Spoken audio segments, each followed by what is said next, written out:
siguiente programa mixto contiene elementos de lenguaje, salud, sexo y violencia que solo pueden ser escuchados por niñas, niños y adolescentes bajo la supervisión de sus madres, padres, representantes o responsables. Informe RCR presenta Titulares de la Mañana con Pedro García Otero.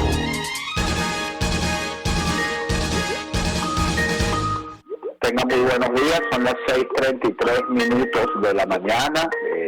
Esto es Titulares de la Mañana de RCR 750M. Estamos tratando de establecer la conexión por vía de Skype, pero mientras lo logramos, pues arrancamos al aire por lo menos con el audio del programa. Hay 20 y pico de grados en el Valle de Caracas, unos 24 grados en el Valle de Caracas, el cielo está muy nublado y la principal información del día tiene que ver con la declaración de la relatoría de la Comisión Interamericana de Derechos Humanos que condena el incremento de la censura en Venezuela. Es una nota que monitoreamos. Yo creo, Néstor, que ya lo dejamos así, muy difícil, la conexión por Skype se cae. Relatoría de la CIDH condena incremento de la censura en Venezuela, esto lo dice Monitoreamos, dice la Relatoría Especial para la Libertad de Expresión de la Comisión Interamericana de Derechos Humanos, condenó el incremento de la censura en Venezuela y reafirmó su respaldo y compromiso con la plena vigencia de la libertad de prensa en el país ante la persistencia del hostigamiento y el incremento de censura contra periodistas en la nación sudamericana. El organismo ha documentado a lo largo de 2022 severas restricciones al derecho a la libertad de expresión en Venezuela y la persistencia de un ambiente hostil para el ejercicio de la labor periodística marcado por hostigamientos, persecuciones, detenciones arbitrarias y señalamientos estigmatizantes contra quienes investigan y participan activamente de asuntos de interés público y político.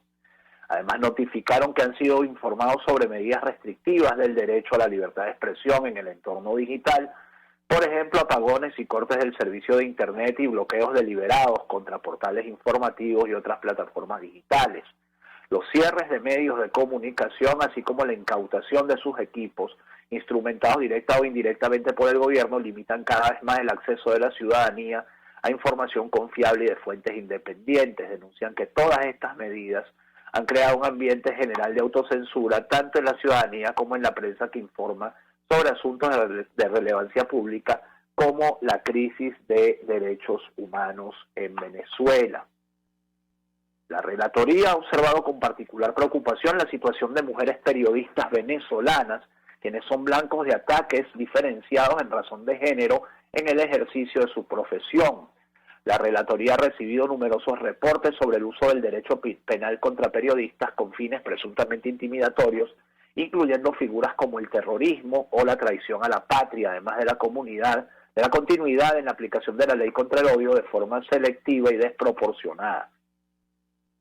La relatoría condena estos ataques y represalias perpetrados en contra de la prensa e insta al régimen de Venezuela a respetar y garantizar el derecho a la libertad de expresión, en particular de quienes contribuyen con su trabajo al fortalecimiento de la deliberación pública y la libertad de expresión, como son los y las periodistas y comunicadores. Mientras esto sucede, un juez niega el decaimiento de la causa contra el reportero gráfico Jesús Medina Esaine.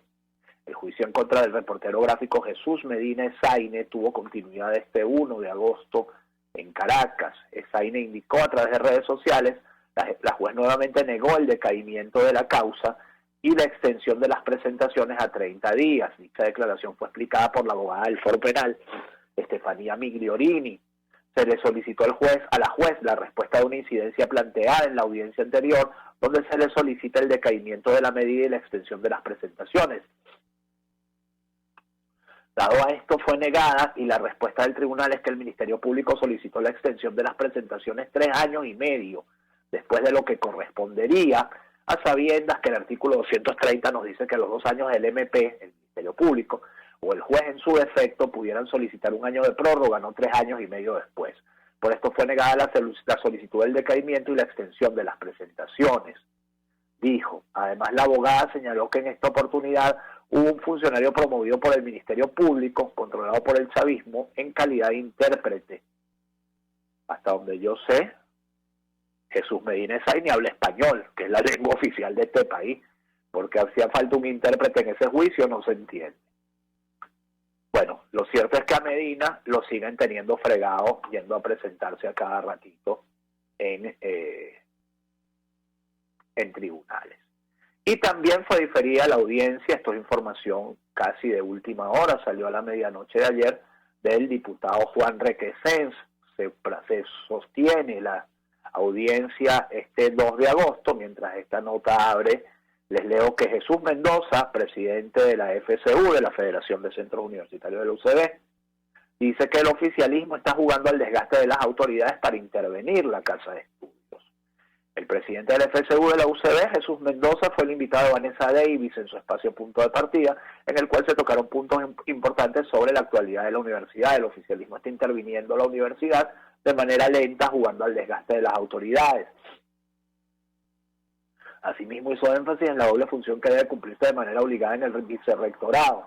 Tenemos un vicerrector administrativo encargado, pero está en 2 personas el peso académico y político de la universidad. A su juicio, desde el gobierno se busca desgastar poco a poco a las autoridades universitarias para de esta manera irse apoderando de la misma. El oficialismo está interviniendo en la universidad de manera lenta, jugando al desgaste de las autoridades. Para Mendoza, la ley de universidades cuenta actualmente con muchos vacíos, una de las razones por las que no se han llevado a cabo elecciones. En este sentido, colocó como ejemplo el reciente caso de la escogencia del rector de la Universidad Simón Bolívar. El CNU tardó 50 días en nombrar un rector y un vicerrector en la USB luego del fallecimiento del titular, señaló. De igual manera destacó que mientras no exista un acuerdo político, seguramente no habrá elecciones para elegir a las nuevas autoridades universitarias. No hay elecciones universitarias por el Tribunal Supremo de Justicia, dijo el joven Jesús Mendoza. Les comentaba lo de la audiencia de Requesens. El juicio contra Juan Requesens tuvo continuidad este 1 de agosto, tras iniciar a las 5 p.m. y durar más de 5 horas, según información del abogado defensor a cargo del caso, Joel García. A eso de las 9 p.m., el proceso estaba en fase de conclusiones de la defensa. Más temprano, el padre del acusado, Juan Guillermo Requesens, reiteró que en diferentes encuentros ante la contraparte chavista han sido violados los derechos de su hijo y que no hay ninguna prueba de la participación del diputado en el supuesto magnicidio del cual se le señala. De igual forma, dirigentes venezolanos expresaron su apoyo a Requesens, como es el caso, esto lo dice la patilla, del presidente encargado de Venezuela, Juan Guaidó, y Carlos Vecchio, embajador del gobierno legítimo en Estados Unidos, quienes exigieron la libertad plena para el diputado. Sin embargo, la defensa informó pasadas las 11 de la noche que la audiencia fue diferida para este martes 2 de agosto a las 3 p.m. Se suspende la continuación del juicio contra Juan Requesens y 16 coacusados. La defensa de 6 acusados, entre ellos Requesens, hicieron sus conclusiones, apunta el abogado Joel García en su cuenta de Twitter. Con esto el juicio queda a la espera de la réplica del Ministerio Público chavista, la contrarréplica de las defensas, declaraciones de acusados y finalmente pronunciamientos del tribunal sobre la sentencia. Yo les contábamos ayer cómo todo apunta a una sentencia condenatoria. Y en el mercado de los corotos de Quinta Crespo hubo pérdida total tras el incendio que se registró el domingo en esta estructura que está allí al final de la avenida Baral. De San Cristóbal, Ohio, hay una historia en el Carabobeño que dice: de San Cristóbal, Ohio, la historia de un tachirense que sobrevivió a la selva del Darién.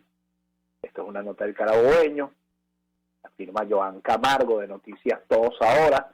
En más de una oportunidad el agotamiento físico lo llevó a sentir que no podía continuar, pues la selva del Darién suele ser más dura de lo que dicen. En esos momentos solo pensaba en su madre y en lo triste que se quedó al conocer que su muchacho enfrentaría una de las travesías más peligrosas del mundo en busca de aquella calidad de vida que en su tierra no encontró. Aunque le advirtieron que no fuera, la necesidad siempre estuvo, y fue justamente eso lo que movió a William Navarro Rodríguez, de 26 años, a cruzar el tapón del Darién y recorrer 6 países para llegar a Estados Unidos. La llamada Selva de la Muerte la atravesó junto a otros 6 venezolanos, aunque él era el único que vivía en su país. De ese grupo, 6 residían en Chile, 1 en Perú y otros 2 en Colombia. William es oriundo de la ciudad de San Cristóbal, en el estado Táchira. Como buen andino, siente un gran arraigo por su tierra, pero ya tenía más de 5 meses desempleado y no conseguía un trabajo que pudiera cubrir sus necesidades, sin contar con las precariedades que enfrentan los habitantes de esta región del país en cuanto a calidad de vida. Esto lo motivó a emigrar. Paradójicamente, su última opción era cruzar el Darién. Agotó todos los medios posibles para obtener una visa mexicana, pero no lo logró. Viajé a Medellín porque me dijeron que ahí podría tomar un vuelo hacia Centroamérica, pero tampoco pude y no quería devolverme porque ya había gastado bastante dinero. Por eso decidí irme por la selva, contó William a Noticias Todos Ahora. Mientras usted lee esta crónica, miles de venezolanos llevan a cabo esta travesía tan dura y cruel con la incertidumbre de no saber si lograrán llegar con vida al otro lado de la selva. Los embates de la naturaleza, las bandas criminales, el hambre, la sed y el cansancio se han cobrado la vida de decenas connacionales que van detrás del sueño americano.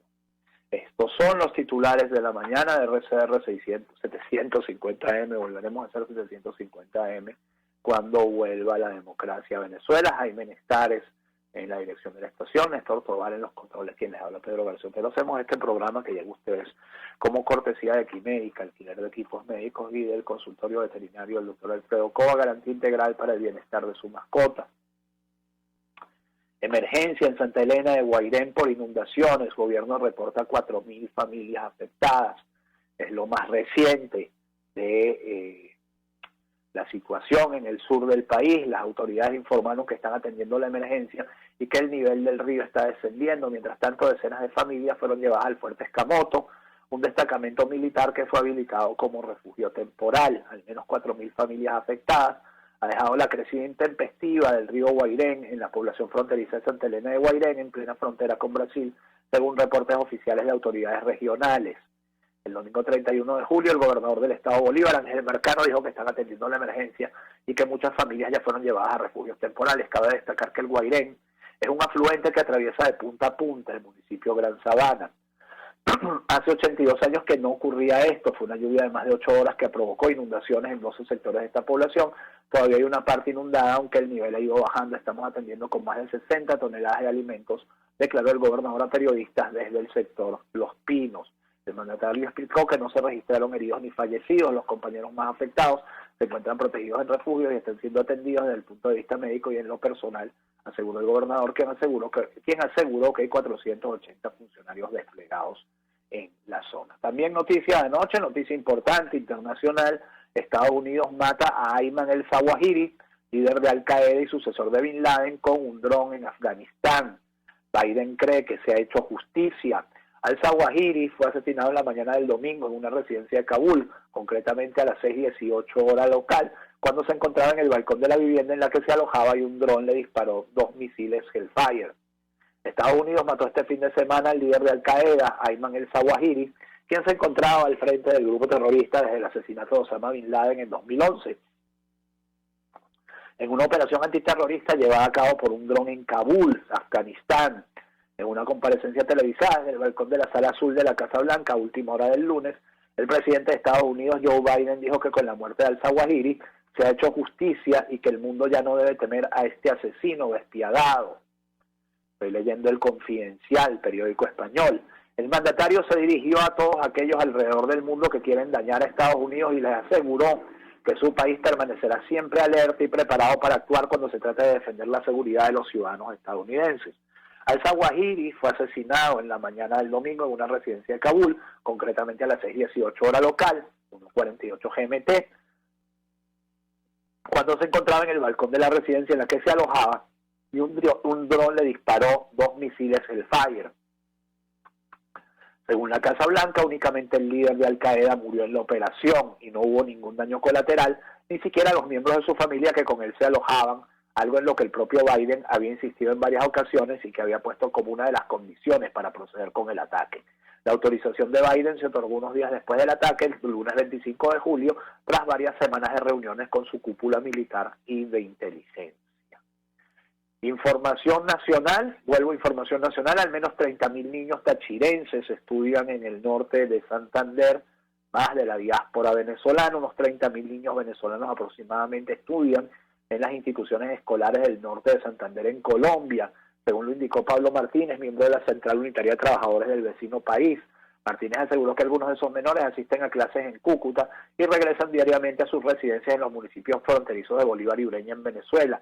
Hemos encontrado en casi todos los municipios del departamento norte de Santander presencia de niños venezolanos en las instituciones de diferentes niveles.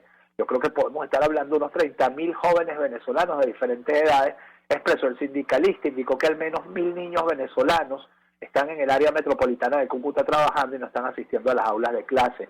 Describió que son niños que están dedicados a las ventas y deambulan ofreciendo frutas y hortalizas. Y después dicen, ¿no? Se llena la boca el chavismo hablando de soberanía, etcétera, pone a los niños venezolanos de la frontera a estudiar en Colombia, con lo cual, bueno, sus próceres serán Santander, etcétera, ¿no? Se enterarán de Bolívar por refilón, por cuando cruzó la frontera para allá. Bueno, eso lo llaman soberanía, ¿no? Y eso hablando de los que tienen suerte que van a clase, por no hablar de los pobres niños, esos 1.000 niños que pues sobreviven en las calles de Cúcuta, niños venezolanos que sobreviven en la calle de Cúcuta vendiendo frutas y hortalizas, como dice la nota que acabo de leer. En Lara, los trabajadores del Consejo Municipal de Iribarren protestaron por desmejoras laborales. Trabajadores del Consejo Municipal de Iribarren en el estado Lara denunciaron este 1 de agosto el declive que presentan sus beneficios laborales. Hoy, por cierto, hay manifestación en Caracas en contra del instructivo de la ONAPRE, y por ahí anda el chavismo ya diciendo que esto tiene carácter insurreccional, porque claro, cuando tú te aferras al poder de semejante manera, cualquier protesta tiene carácter insurreccional.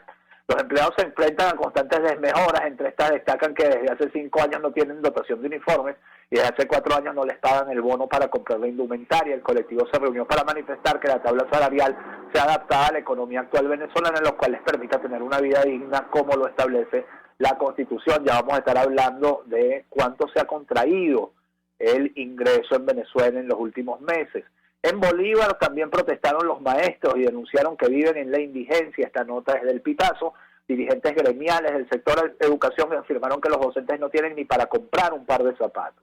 Advirtieron que seguirán con la jornada de protestas en todo el país. Un grupo de docentes del estado Bolívar protestaron este lunes en Puerto Ordaz para exigir mejores condiciones salariales y el pago del bono vacacional que el Ministerio de Educación debió cancelar el pasado 10 de julio. Aida González, secretaria general del Colegio de Profesores de Bolívar, dijo que los maestros viven prácticamente en situación de calle, pues lo que devengan no les alcanza ni para comprar un par de zapatos o alimentos. Estamos en indigencia, los docentes jubilados están en una situación de hambre, no tienen ni para comprar las medicinas, indicó González. Los docentes realizaron un pancartazo en la Plaza Monumento a la CBG en Altavista y luego marcharon por algunas calles de Puerto Ordaz. Varios conductores de autobuses los apoyaron y se sumaron a la manifestación que forma parte de una jornada nacional de protestas del sector educación. En Trujillo, educadores protestaron para exigir pago de bono vacacional con consignas, pitos y pancartas. Este lunes 1 de agosto, docentes jubilados y activos protestaron en la avenida Bolívar de Valera, Estado Trujillo, para exigir que se cumplan sus beneficios laborales. En voz de Yoconda Pérez, secretaria de Formación Académica del Colegio de Profesores Seccional Trujillo, esta acción es considerada un error, un maltrato y un robo hacia todos los educadores. El Observatorio Venezolano de Finanzas, por su parte, afirma que una familia necesita casi $24 semanales para sobrevivir en Venezuela. Monitoreamos, pone supervivir, santo cielo. No innoven. El Observatorio Venezolano de Finanzas afirma que una familia venezolana de 4 miembros necesita al menos 141 bolívares o $23,82 semanales para cubrir la canasta alimentaria de supervivencia, de mucha supervivencia. Una familia de 4 miembros necesita 23,82 semanales para cubrir la carga calórica equivalente al 60% de sus necesidades alimentarias. Para supervivir, repite, monitoreamos, hermano, no hagas esto. Una familia promedio requiere harina de maíz blanco, caraotas, aceite vegetal, pasta enriquecida, azúcar, sardinas en lata, arroz, bebida láctea enriquecida y sal. Y esto son 2 kilos de harina, 2 kilos de caraotas, medio litro de aceite, 2 kilos de pasta, 600 gramos de azúcar, etcétera. Es una canasta de supervivencia establecida por el Observatorio Venezolano de Finanzas. Dice el Pitazo, así se han devaluado los salarios en los últimos 4 meses, una nota que firma Kimberly Talero. Desde el pasado mes de marzo, el salario mínimo ha perdido cerca del 24% de su valor, al pasar de 30 a $22,5, producto del aumento del tipo de cambio. Los salarios dolarizados también se vieron afectados, eso iba a decir yo que también los salarios en dólares se ven afectados, pues registraron una pérdida de poder de compra de 5,5 hasta el mes de junio. Y si a usted le pagan en dólares, pero expresados en bolívares, está perdiendo mucho dinero, porque el ajuste de los precios en bolívares no tiene nada que ver con el ajuste del dólar. Uno entiende al gobierno, entiende al régimen cuando intenta poner al dólar como al bolívar, como anclar al bolívar como un efecto antiinflacionario, pero no lo está logrando. Eso es muy difícil de lograr. Y además seguimos confundiendo la inflación con el tipo de cambio. De 35 años después, casi 40 años después del Viernes Negro, todavía los venezolanos confundimos inflación con tipo de cambio. Cumaná suma 4 días sin agua por tuberías. Esto es información también del Pitazo. La estatal Hidrocaribe suspendió el servicio para ejecutar mantenimiento de la represa de Turimiquiri. El servicio se restablecería en 72 horas, pero usuarios de Twitter aseguran que la institución no cumplió con la promesa. El dirigente social Juan Marcano explicó que el viernes 29 de julio la estatal Hidrocaribe suspendió el servicio para ejecutar mantenimiento de la represa del Turimiquiri, pues el agua llegaba sucia y con mal olor. En un comunicado, Hidrocaribe informó que el agua sería restituida en 72 horas, pero ya pasaron 100 y aún no sabemos qué pasa, aseguró vía telefónica.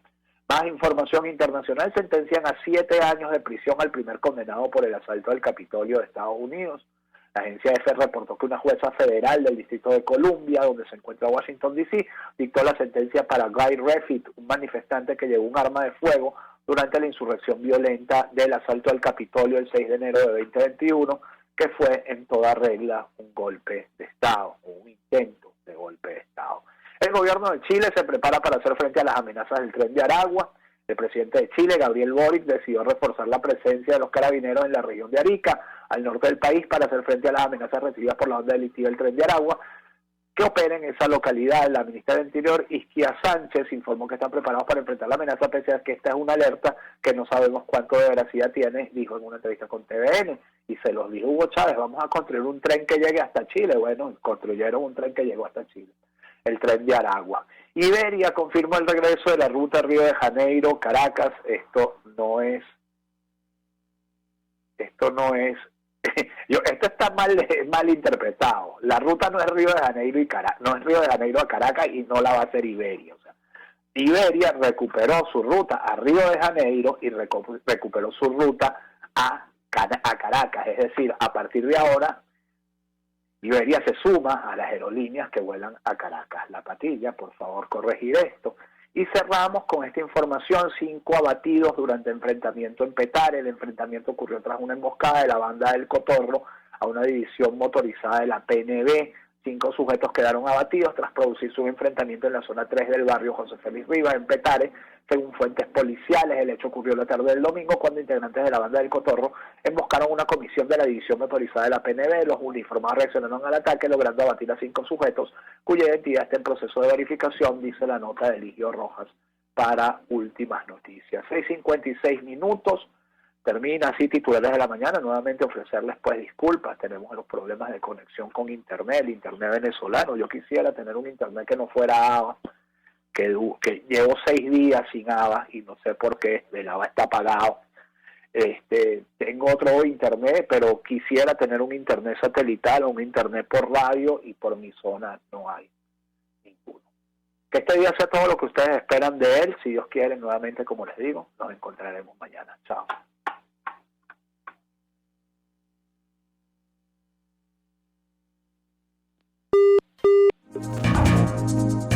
Informe RCR presentó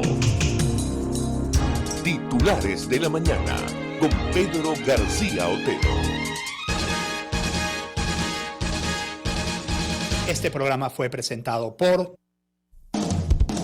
RCR 750 AM, porque lo bueno une. El siguiente espacio educativo está dirigido a niños, niñas y adolescentes. RCR presenta Una Tierra Azul, esa pequeña roca suspendida en el espacio en la cual vivimos. Una producción nacional independiente de Jimmy Stone Reverón, certificado 18804. ¿Has tenido síntomas extraños a causa del comportamiento del sol en estos últimos tiempos? Ya es sabido que el sol ha tenido comportamientos extraños en los últimos años y esto ha afectado la salud de muchas personas. En algunos estudios recientes se muestra que han aumentado significativamente los síntomas durante los periodos de mayor actividad solar y actividad geomagnética en relación con ataques al corazón, así como las tasas de accidentes cerebrovasculares. Nuestro cerebro y el cuerpo reaccionan a las tormentas solares y ya nadie se sorprende cuando estas enormes fuerzas electromagnéticas tienen también una fuerte influencia en nuestra psique y nuestro cuerpo entero.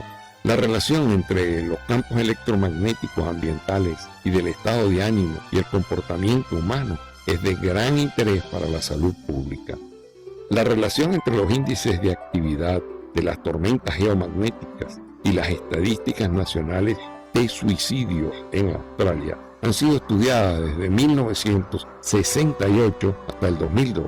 Luego los datos fueron normalizados para que fueran globales y uniformes y se logró una medida de la actividad de las tormentas por cada día.